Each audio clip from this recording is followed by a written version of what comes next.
Hi, என் பேர் ஸ்ரீ பாக்ஸில் வந்துட்டு டிசம்பர்லேருந்து ட்ரெயின் பண்ணுறேன். நான் இங்கே வந்த மோட்டிவே வந்துட்டு இனிஷியலாக வந்துட்டு வெயிட் லாஸ்க்கு தான்.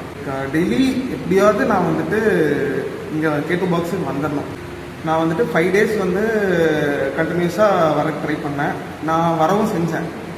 நான் இந்த 3 months வந்து ஒரு 2 or 3 days தான் பிரேக்கே எடுத்திருப்பேன் இந்த இதில் வர்றதுக்கு.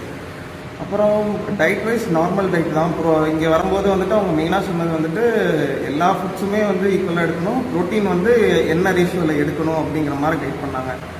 அடிஷ்னலாக வந்துட்டு இங்கே ட்ரெயின் பண்ணும்போது எனக்கு கனெக்டும் வந்து எப்படி இருந்துச்சு அப்படின்னா என்னோட எபிலிட்டிக்கு இங்கே வந்து ட்ரெயின் பண்ணுற மாதிரி இருந்தது. இப்போ ஃபார் எக்ஸாம்பிள் நான் வந்து என்னால் ஸ்குவாட் வந்துட்டு ஃபுல் ஸ்குவாட் பண்ண முடியாது, பண்ணால் எனக்கு நீ பெயின் இருக்குது அப்படின்னா அதுக்கேற்ற மாதிரி எனக்கான மாடிஃபிகேஷன்ஸு அந்த இதெல்லாம் இங்கே இருந்துச்சு. அடிஷ்னலாக வந்துட்டு இங்கே நான் வரும்போது வந்துட்டு நான் வந்து புஷ்அப் பண்ணணும் அப்படிங்கிற ஒரு மோட்டிவில் தான் இங்கே வந்தேன்.